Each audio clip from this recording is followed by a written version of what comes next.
그날 밤 궁의 뒷담장에서부터 바람이 이상하게 흘렀다. 조용하던 대나무 숲은 갑자기 휘몰아치는 듯한 기류에 뒤흔들렸고 숨죽인 듯한 정막 속에서 아이의 웃음소리가 낮게 흘러나왔다. 처음엔 까르르 웃는 소리였으나 이내 음산하게 변했다. 그 웃음소리는 수풀을 지나 돌계단을 타고 궁 안 깊숙이 퍼져나갔고 마침내 중전의 침전 바로 앞까지 스며들었다. 침전 앞을 지키던 내관 하나가 귀를 기울이다가 고개를 갸웃했다. 어린아이 소리인가? 그러나 아직 해도 뜨지 않은 시간이었다. 궁 안에서 아이의 웃음이라니.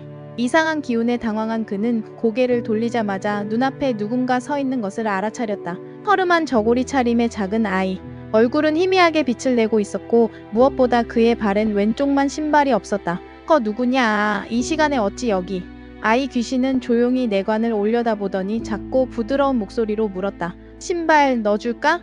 그리고 순식간에 허공에서 번쩍 파란 기운이 뻗어나오며 내관의 몸을 감싸 안았다. 내관은 입을 벌린 채 몸이 굳었고 눈동자는 점점 회색으로 변해갔다. 그의 몸이 쓰러지자 야광기는 고개를 갸웃했다. 수 하나 둘 셋 넷다 더 안 세져 혼잣말을 중얼이며 땅에 떨어진 내관의 신발을 집어들었다. 그리고는 흐릿한 실루엣으로 변해 공중을 떠돌기 시작했다. 이튿날 아침 내관은 심한 탈진 상태로 발견됐다. 정신을 차리지 못한 채 중얼거리기만 했다. 아이가 웃었어야 제 운이 없어요.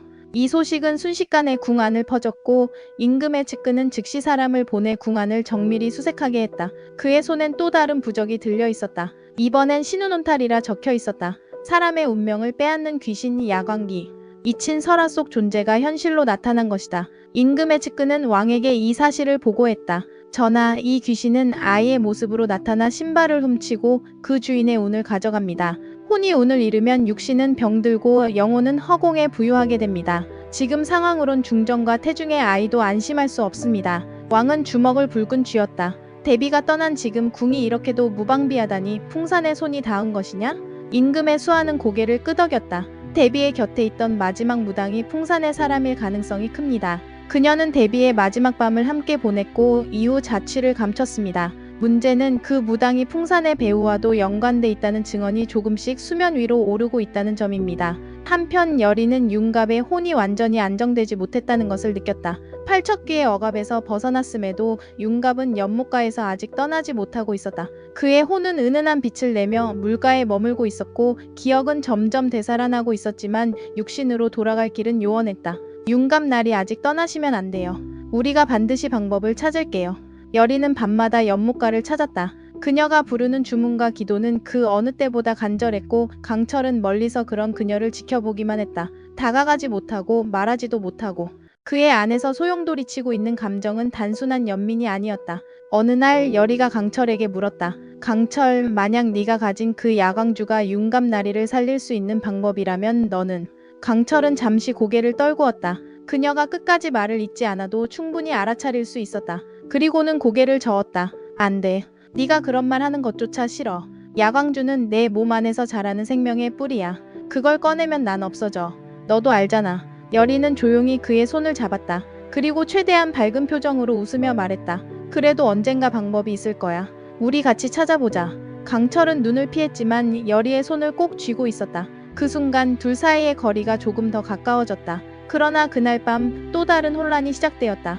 궁의 서쪽 정원에서 갑자기 소란이 일었고 두 명의 무관이 이유 없이 쓰러졌다. 얼굴은 창백했고 입가엔 검은 피가 맺혀 있었다. 한 무관은 마지막 숨을 몰아쉬며 중얼거렸다. 붉은 갓을 쓴 자가 뱀을 품고 여기를. 이 사건은 병조 판서를 통해 곧바로 왕에게 보고되었고 왕은 그 자리에서 일어나 성문을 폐쇄하라 명령했다. 궁의 외부와 내부를 단절하고 수상한 자를 색출하기 위한 조치였다. 강철은 이 소식을 듣자마자 여리를 찾아갔다. 더 늦기 전에 움직여야 해. 분명 팔척귀는 단독이 아니야. 뭔가 더 큰 게 숨어 있어. 여리는 고개를 끄덕이며 말했다. 그래. 그리고 이제부턴 너 혼자 움직이지 마. 무슨 일이든 같이 하자. 그 말은 곧 함께 싸우겠다는 약속이자 감정의 확인이었다. 두 사람은 마침내 같은 길을 걷기로 했다. 그날 밤 바람이 한 번도 불지 않던 궁의 북쪽 장독대 근처에서 이상한 물결이 감지됐다. 그리고 그곳에선 누군가의 발자국이 장독 사이를 지나간 흔적이 남겨졌다. 그것은 분명 사람의 것이 아니었다. 전설 속의 존재들이 하나둘 다시 나타나고 있었고 왕은 그 중심에서 한 가지 결심을 다잡았다. 풍산, 그리고 네가 숨긴 어둠의 귀환, 내가 끝장을 내겠다. 그리고 병조 판서는 기묘한 문양이 새겨진 고문서 하나를 손에 쥐고 천천히 속삭였다. 드디어 시작됐군. 여리는 발걸음을 서둘러 가섭스님이 머무는 선방으로 향했다. 속에서 뭔가 꺼림칙한 예감이 끌어올랐다. 며칠 전부터 궁 안을 감싸고 있던 불길한 기운은 단지 팔척귀의 존재만으로는 설명되지 않았고, 특히 아이들이 하나둘 의식을 잃기 시작한 그날 이후 여리는 더 이상 방관할 수 없음을 느꼈다. 선방에 들어서자마자 마주한 가섭스님은 마치 그녀를 기다렸다는 듯 말없이 골담초 한 뿌리를 손에 들고 있었다. 야광기는 운을 훔친다. 반드시 신발을 먼저 훔치지. 그게 그 아이의 한이었거든. 스님의 말에 여리는 눈을 동그랗게 떴다. 신발이라니, 그것이 대체 무슨 의미일까? 하지만 이내 스님의 깊은 눈빛에서 이 말이 단지 의식이나 절차를 위한 지식이 아니라는 것을 깨달았다. 그것은 기억이자 진심이었다. 꼴담초는 본래 천도를 위해 쓰이는 신성한 식물로 과거에도 수많은 원혼을 달래는 데 사용되었던 약초다. 스님은 이미 알고 있었다. 이번에도 그것이 필요할 것이라는 걸. 여리는 그의 손에 들린 초록빛 식물과 스님의 무거운 눈빛을 번갈아 보며 입을 다물었다. 그녀는 어떤 말보다 그 눈빛에서 상황의 심각성을 읽었다. 신발이 필요하다는 말은 곧 그 아이가 길을 잃었다는 뜻이야. 야광기는 기억도 없이 떠도는 존재가 아니야. 그 아이의 고통은 잊힌 존재가 되었다는 것. 궁의 사람들 누구도 그를 기억하지 않게 되었을 때 그 아이는 귀신이 되었어. 강철은 그 옆에서 말없이 여리를 지켜보고 있었다. 천년을 살아온 이무기조차 스님의 말에 무거운 표정을 감추지 않았다. 그는 이 순간 단순히 여리를 지키는 수호자가 아니라 한 존재의 고통을 알아채는 자로서 이 자리에 있었다. 어디로 가야 하죠? 여리의 물음에 가섭스님은 고개를 끄덕이며 대답했다. 서쪽 창고. 오래된 장구가 있던 곳이다. 그 아이는 아마 아직 그 장구 곁에 있을 거야. 서쪽 창고로 향하는 길은 고요했다. 하지만 그 고요함은 평온함과는 거리가 멀었다. 바람이 지나가면 허공이 뒤틀리는 듯한 기운이 감돌았고, 나뭇잎 사이로 스며드는 햇빛조차 스산했다. 여리는 본능적으로 발걸음을 재촉했고, 강철은 그녀의 등 뒤에서 묵묵히 그 발걸음을 지켜주었다. 창고 앞에 이르자 녹슨 자물쇠가 채워져 있었고, 오래된 나무문은 곧 쓰러질 듯 기울어져 있었다. 강철은 조용히 손을 뻗어 문을 열었다. 그 순간 내부에서 스산한 기운이 스르르 흘러나왔다. 그것은 단순한 냉기가 아니라 수십 년 묵은 한이 응결된 공기 같았다. 여리는 숨을 들이마신 채 문 안으로 한 걸음 내디뎠다. 창고 안은 어둠에 잠겨 있었고, 희미하게 새어드는 햇빛 아래 먼지가 빛났다. 벽면 가득한 오래된 유품들, 깨진 거울, 녹슨 장신구, 곰팡이 핀 장구들이 무질서하게 놓여 있었다. 그 안쪽 가장 구석진 곳, 오래된 장구 하나가 덩그러니 놓여 있었고, 그 앞엔 작고 낡은 나무신 한 짝이 가지런히 놓여 있었다. 마치 누군가 일부러 그 자리에 내려놓은 듯했다. 여리는 숨을 삼켰다. 그 신발 앞에서 그녀는 어떤 감정을 느꼈다. 그것은 안타까움도 두려움도 아닌 잊힌 누군가의 존재에 대한 죄책감이었다. 그 순간 장구의 표면이 서서히 푸르게 빛나기 시작했고, 찰나의 정적 후에 하나의 형상이 떠올랐다. 바로 야광기였다. 아이의 형체는 연기처럼 희미했지만 그 표정만은 또렷했다. 슬프고 외롭고 서러운 그 눈동자가 여리를 향해 떨리듯 다가왔다. 여리는 무릎을 꿇고 아이의 눈을 바라보며 손을 뻗었다. 미안해, 우리가 널 잊었어. 하지만 이젠 기억할게. 넌 절대 혼자가 아니야. 그녀의 말에 아이의 눈에 눈물이 고였고, 야광기는 떨리는 목소리로 속삭였다. 나 그냥 나도 궁에서 놀고 싶었을 뿐인데 왜 아무도 나를 찾지 않았던 거야? 아이의 목소리는 바람을 타고 흘러가는 듯했다. 그 짧은 속삭임 속엔 수십 년 동안 쌓여온 억울함과 외로움이 고스란히 담겨 있었다. 여리는 그 말에 눈시울이 붉어졌고, 강철도 조용히 다가와 그녀 옆에 앉았다. 우린 이제 널 기억할 거야. 널 외롭게 두지 않을게.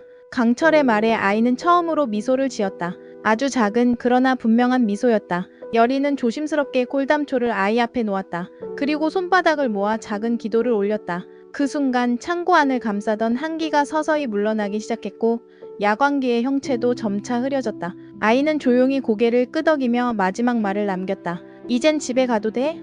여리는 눈물을 닦으며 고개를 끄덕였다. 그래, 고생했어. 잘 가. 그러자 아이의 형체는 하늘로 흩어지듯 사라졌고, 창고 안에 다시 햇살이 스며들기 시작했다. 그 순간 여리는 무언가 깨달은 듯 눈을 떴다. 귀신을 쫓는 것이 아니라 기억을 돌려주는 것. 그것이야말로 진정한 천도였다. 강철은 조용히 그녀를 바라보다가 손을 내밀었다. 여리는 그 손을 잡고 일어섰다. 두 사람의 손끝에 닿은 온기가 이전과는 사뭇 달랐다. 더 깊고 더 따뜻했다. 야광기의 천도가 끝났지만 그 여운은 오래도록 두 사람의 가슴 속에 남았다. 야광기의 천도가 끝난 이후에도 궁궐에는 여전히 불안한 기운이 남아있었다. 여리는 아이의 영혼이 평온하게 떠나는 모습을 바라보며 안도의 한숨을 쉬었지만 곧이어 마음 한구석에서는 또 다른 불안이 자리 잡기 시작했다. 이게 끝이 아니지? 그녀의 조심스러운 물음에 강철은 천천히 고개를 저었다. 이제 시작일지도 모르겠어. 그의 목소리에는 깊은 고민과 함께 걱정이 담겨 있었다. 여리는 강철의 얼굴을 찬찬히 바라보았다. 강철은 그녀의 시선을 느끼고 조용히 미소를 지으며 말했다. 걱정하지 마. 내가 내 곁을 지킬 테니까.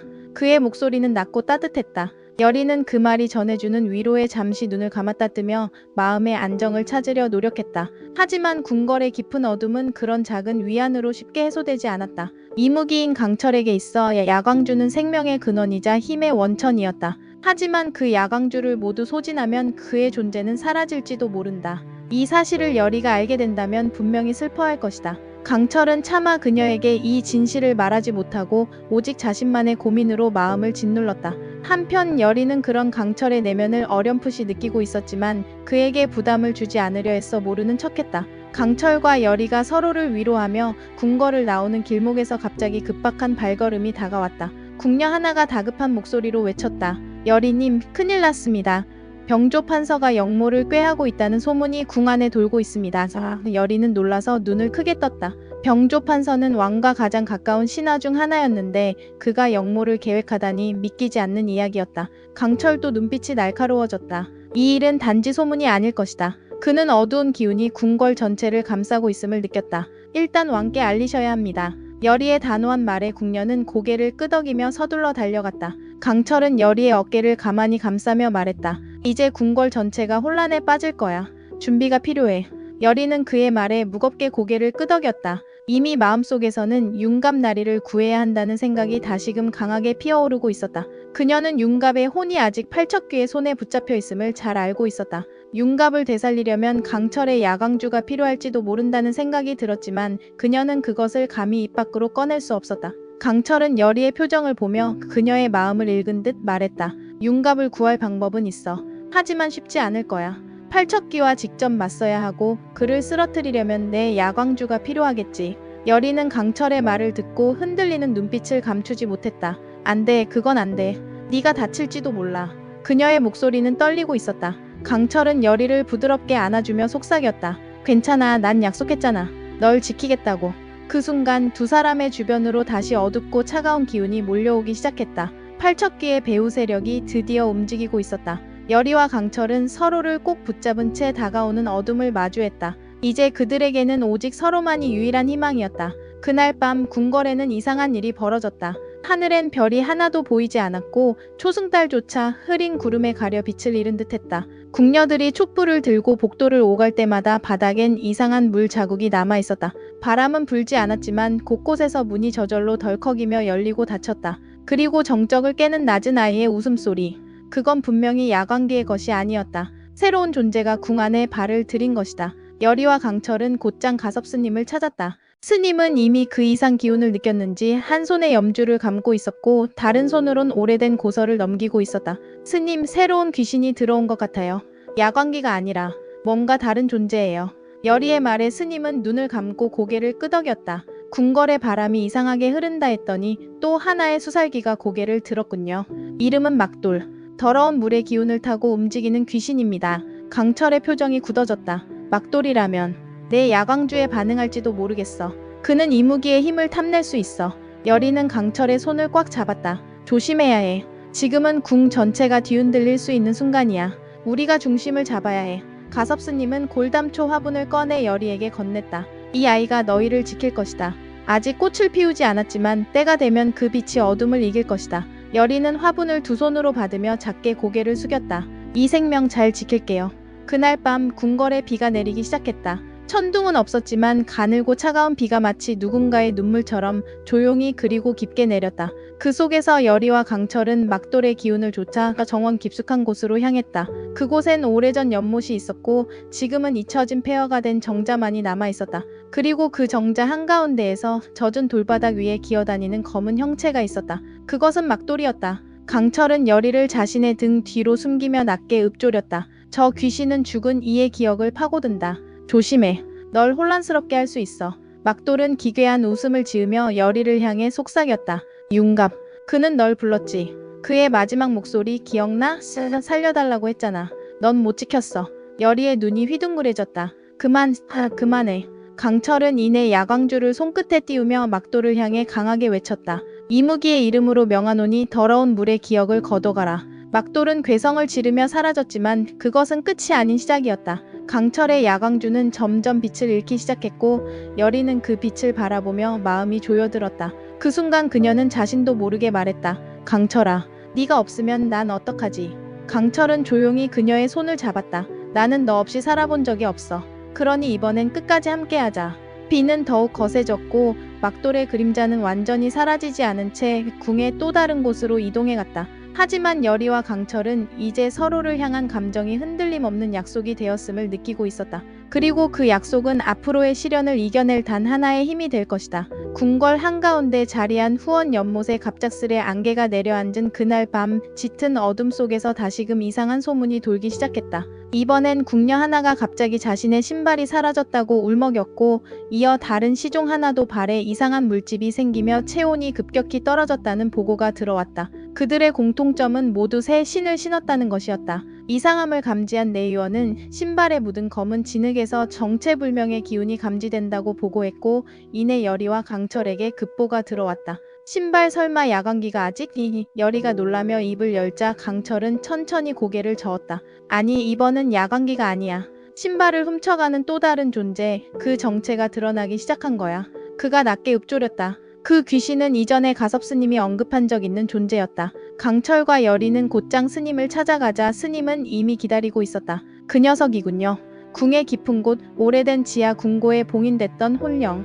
이제 그 봉인이 약해진 것 같습니다. 그 이름은 천심기였다. 야광기와는 다른 존재. 그는 어린 시절 왕족의 부름으로 궁에 들어왔다가 억울한 누명을 쓰고 차디찬 궁고에 갇힌 어린 내시의 혼이었다. 죽기 전 신발을 벗겨진 채로 동궁에서 도망친 그 영혼은 죽어서는 그 신발을 찾고자 수백 년간 궁을 떠돌았다. 신발을 훔쳐간 자의 발에서 운을 빼앗고 운을 잃은 자는 점점 기억과 생기를 잃게 된다는 전설이 있었다. 열이는 등골이 서늘해짐을 느꼈다. 그럼 계속 신발이 사라지고 아이들의 웃음소리가 들렸던 것도 다.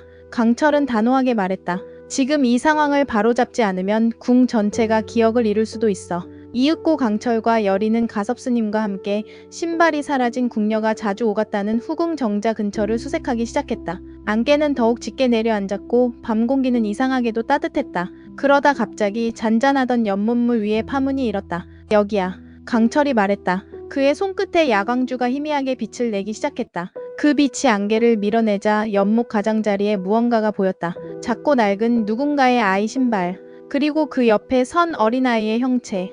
나 내 신발 내 거야. 아이의 울음과 함께 강철의 야광주가 순간 강하게 빛났고 열이는 숨을 들이켰다. 그 빛 속에서 아이는 잠시 두 눈을 뜨고 열이를 바라보았다. 그 눈은 적개심도 증오도 아닌 단지 누군가에게 안기고 싶었던 아이의 눈빛이었다. 괜찮아, 이제 무서워하지 않아도 돼. 열이는 부드럽게 손을 뻗었다. 그 손끝이 아이의 형체에 닿자 아이는 조용히 눈을 감고 고개를 끄덕였다. 강철은 야광주의 마지막 힘을 실어 천도의 빛을 내보냈고 아이의 영혼은 안개와 함께 사라졌다. 하지만 그 순간 열이의 입에서 무심코 흘러나온 한마디. 강철아, 내 빛이 점점 희미해지고 있어. 강철은 조용히 그녀의 손을 잡으며 말했다. 괜찮아, 나는 사라지지 않을 거야. 널 두고 가지 않아. 그러나 둘은 몰랐다. 팔척귀의 배후 세력이 이제야 본격적으로 모습을 드러내기 시작했다는 것을. 그 어둠은 이제 단순한 귀신의 기운이 아니었다. 궁을 장악하려는 또 다른 정치적 야욕이 그림자처럼 서서히 모습을 드러내고 있었다. 왕궁은 겉으로는 고요했지만 그 안에 숨겨진 기류는 점점 더 거세지고 있었다. 대비가 사라진 뒤 권력의 공백은 새로운 야심가들을 부추겼다. 특히 병조 판서를 중심으로 움직이던 세력은 왕의 신뢰를 받으며 궁 내부에 뿌리 내리고 있었고 그들 중 일부는 오래전부터 팔척귀의 존재와 결탁하여 권력을 더욱 공고히 하려는 속셈을 품고 있었다. 열이와 강철은 이들의 움직임을 감지한 순간부터 단순한 귀신의 소동이 아닌 이궁 전체를 삼키려는 거대한 정치적 음모와 마주하게 되었다. 팔척귀가 단순한 원혼일 리 없어. 강철은 조용히 말하며 궁의 지도를 펼쳤다. 이 정도의 악령은 반드시 살아있는 인간의 의지와 연결돼 있어. 특히 인간의 탐욕, 그것이 가장 강한 동력이지. 여리는 조용히 고개를 끄덕였다. 그럼 병조 판서가 그 중심일까? 강철은 한동안 말을 잇지 않다가 낮게 대답했다. 그는 수면 위에 떠있는 빙산의 일각일 뿐일지도 몰라. 진짜 문제는 그 뒤에 숨은 자들이야. 가섭스님이 조용히 입을 열었다. 팔척귀는 오랜 세월 궁 안에서 태어난 악념이 응집된 존재입니다. 왕족의 피가 흘러야만 완전히 사라질 수 있습니다. 그 말에 여리는 놀라 눈을 동그랗게 떴다. 그럼 왕가의 누군가를 제물로 삼아야 한다는 건가요? 스님은 고개를 저었다. 그렇지 않습니다. 그 피가 악을 거두는 희생이 아닌 악을 이해하고 받아들이며 끊어내는 결단이 되어야 합니다. 왕과 비밀리에 접견한 자리에서 여리와 강철은 모든 사실을 전했다. 팔척귀가 단지 귀신이 아니라 왕국 내부의 탐욕과 악념이 빚어낸 존재이며 그것이 병조 판서를 비롯한 몇몇 대신들의 사병과 결탁해 수십 년간 궁을 좀먹어왔다는 진실이었다. 왕은 입술을 굳게 다물고 침묵했다. 하지만 그 눈빛에는 깊은 분노가 서려 있었다. 내 아버지가 남긴 죄, 내가 끝내야겠지. 그는 조용히 고개를 끄덕이며 말을 이었다. 팔척귀의 실체를 밝히는 건 너희에게 맡기겠다. 나는 정치적 칼날을 감당하겠다. 그날 밤 여리와 강철 그리고 왕의 절대 신임을 받는 몇몇 인물만 모인 비밀 작전 회의가 열렸다. 대상은 병조 판서와 그 배후의 사병들 그리고 이들 사이에서 팔척귀를 부활시키려는 또 다른 인물 전 좌의정 최원우의 존재가 드러났다. 그자가 살아있었어? 강철은 눈을 가늘게 떴다. 최원우는 대비를 정치적으로 만들어낸 인물이며 지금은 행방을 알 수 없는 인물로 간주되고 있었다. 그는 자신의 권력이 잊히는 것을 견딜 수 없었고 대비와 손잡았으며 지금은 팔척귀와의 계약을 통해 영생을 꿈꾸고 있다고 합니다. 가섭스님의 말에 방 안은 숨이 멎은 듯 고요해졌다. 그의 다음 목표는 왕가의 정통 혈통을 없애는 것입니다. 즉 왕자마마와 중전마마의 태중 아기씨가 위험합니다. 여리는 입을 틀어막았다. 그 아이까지 노리는 거야? 작전은 치밀하게 준비되었다. 여리와 강철은 팔척귀의 본거지로 의심되는 금천궁 뒤편의 비밀 지하궁으로 향했고 동시에 왕은 신뢰하는 무사들을 통해 병조 판서의 사병을 체포하려 했다. 그러나 모든 것이 예상대로 흘러가지만은 않았다. 지하궁의 입구에 도착하자마자 강철은 무언가에 이끌리듯 야광주가 약하게 반응하는 것을 느꼈다. 무언가가 있다. 이건 단순한 결계가 아니야. 함정일 수도 있어. 조심하자. 여리는 촉을 세웠다. 그 순간 갑작스레 안개가 밀려들었고 사방이 차가운 기운으로 얼어붙었다. 그 중심에서 익숙한 음성 하나가 들려왔다. 강철, 여리 이리 오너라.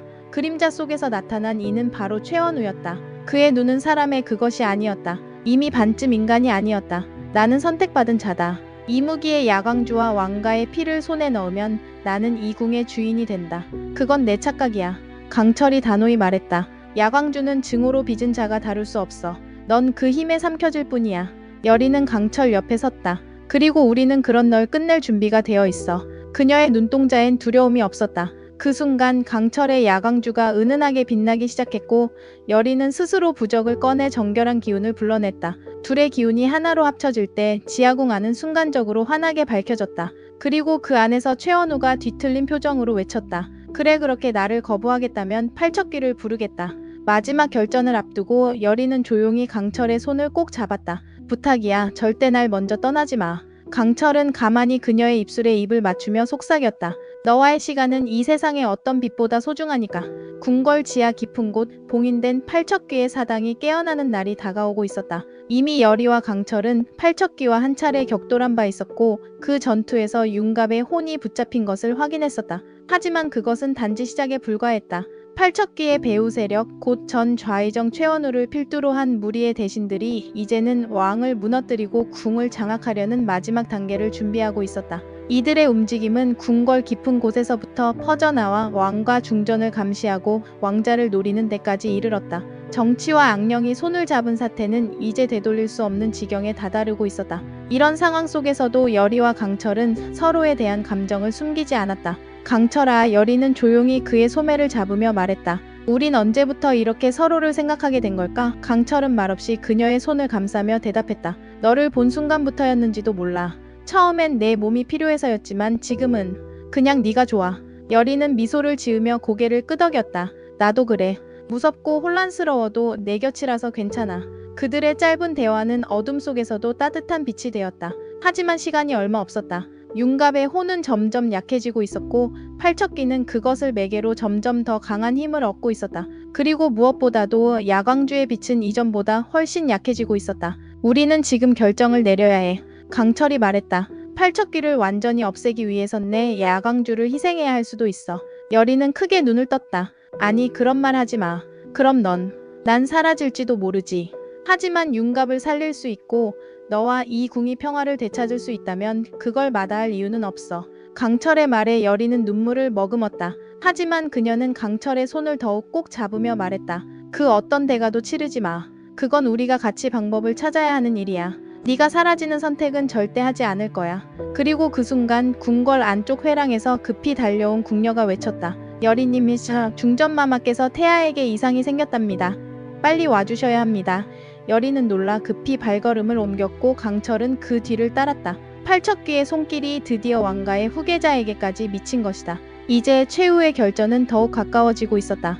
팔척귀의 어둠이 천천히 궁궐을 감싸오기 시작한 그날 밤 궁궐의 정원에는 이상한 정적이 흘렀다. 바람 한 점 없이 고요한 공기 속에 갑작스레 무너지는 담장의 소리가 울렸다. 감찰군이 달려갔을 때 그곳에는 어떤 흔적도 남아있지 않았지만 오직 피로 쓰인 한 줄의 글귀만이 남아있었다. 그림자는 그림자 속에서 자란다. 그것은 분명 팔척귀의 배후 세력이 움직이고 있다는 암시였다. 왕은 이를 감지하고 병조 판서를 호출했으나 그날 밤 병조 판서는 실종되었다. 여리와 강철은 가섭스님과 함께 왕의 밀명을 받아 배후 세력을 추적하기 시작했다. 여러 고문서와 구궁의 뒤편 암자에서 발견된 주술 문양은 하나같이 오래된 무속의 상징이었다. 이건 하명지귀의 소환식입니다. 스님이 한참 문양을 들여다보며 말했다. 팔척귀는 단독으로 움직이지 않습니다. 배후에는 분명 강력한 주술사 혹은 귀령술사 집단이 있어요.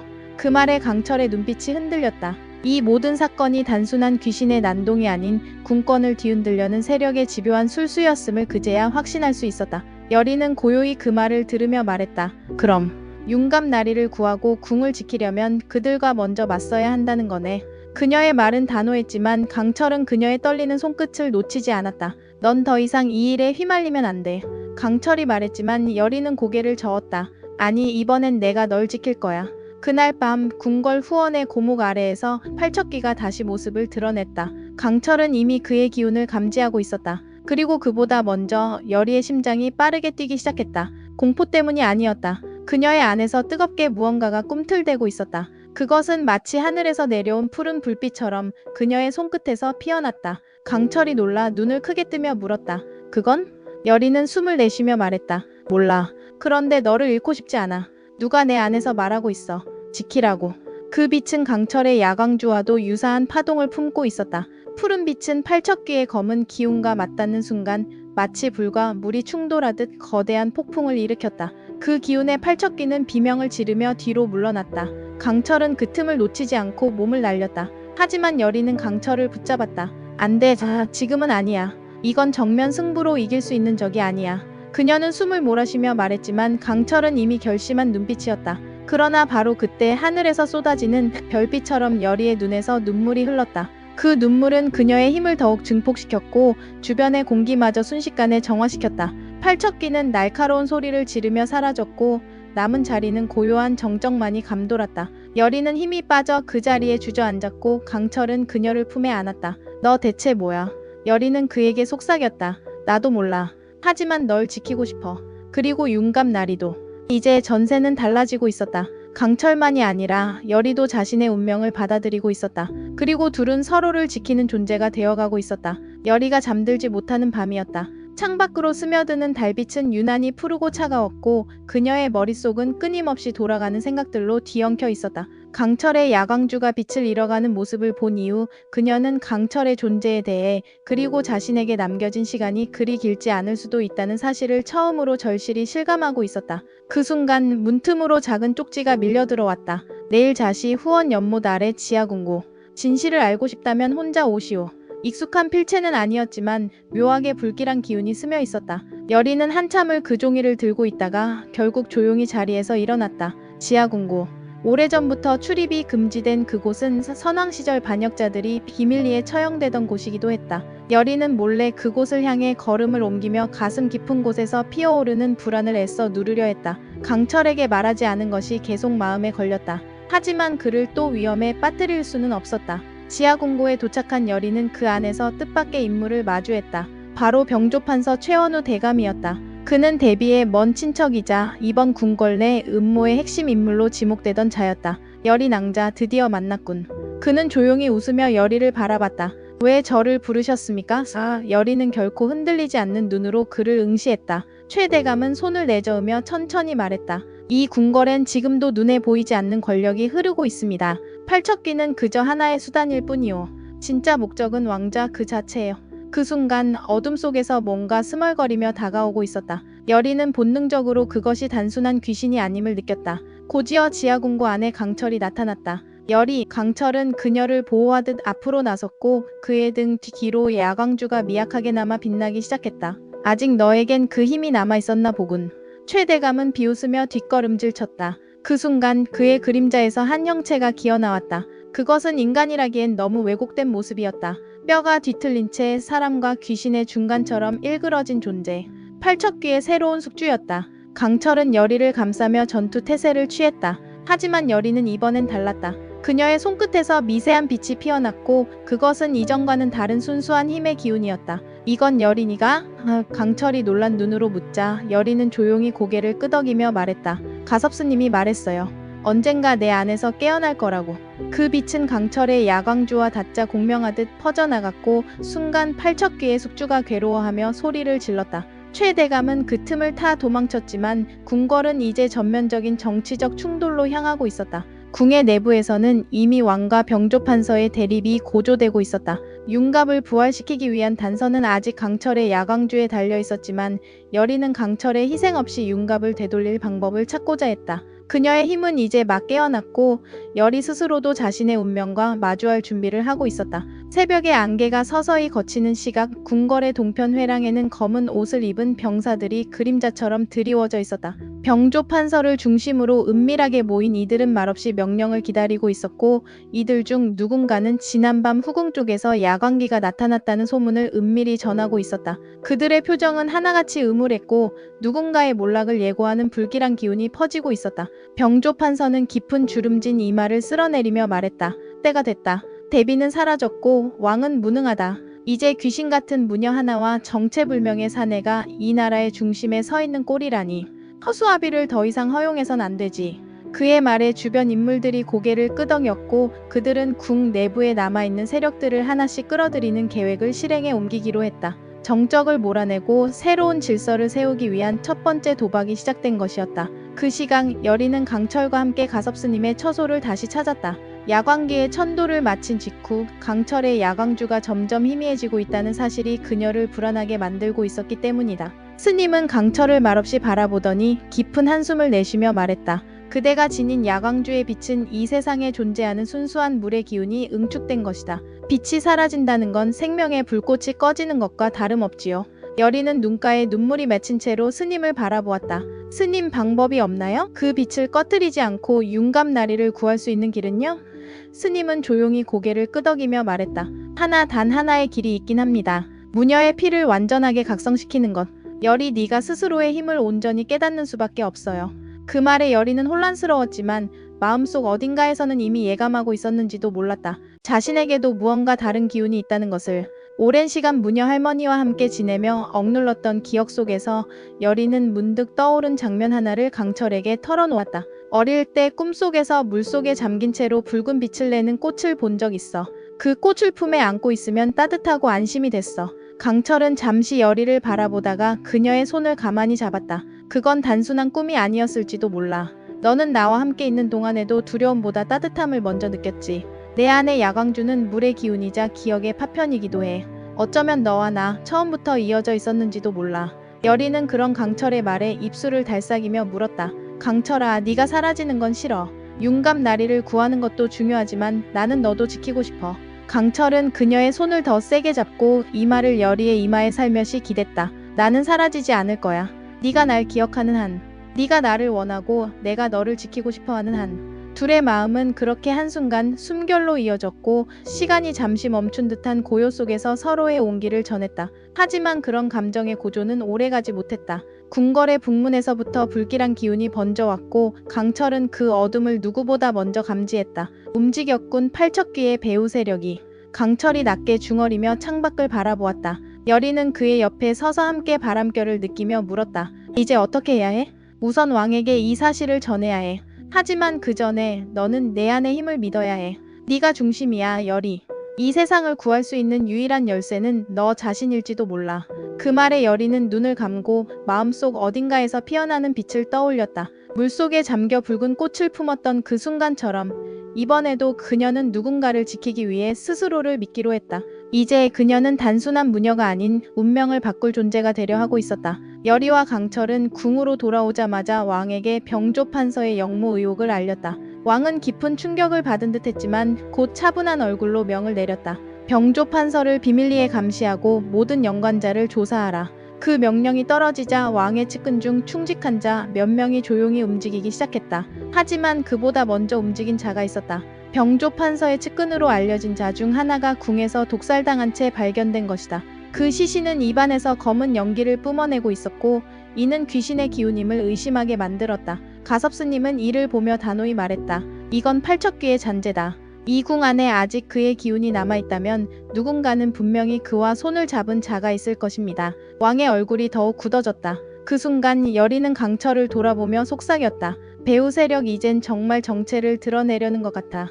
며칠 후 궁의 한쪽에서 금고 열쇠를 보관하던 내관이 사라졌고 고문 끝에 붙잡힌 자는 충격적인 사실을 털어놓았다. 모든 것은 데비마마께 충성을 다했던 최원우 대감의 지시였습니다. 데비가 이미 죽은 지금 그의 세력은 허공에 흩어진 듯 보였지만 실은 살아있었다. 그리고 그 중심에는 병조판서가 있었다. 이제는 정치가 귀신보다 더 무서운 형태로 궁을 덮고 있었다. 여리는 그런 와중에도 강철과 함께 야광기를 천도시킨 후 느꼈던 따뜻한 감정을 자주 떠올리곤 했다. 강철아, 나는 너와 함께라면 무엇이든 해볼 수 있을 것 같아. 그녀가 속삭이듯 말하자 강철은 말없이 그녀의 손을 잡고 자신의 가슴 위에 가져다 댔다. 내 심장은 아직 뛰고 있어. 널 지키기 위해서.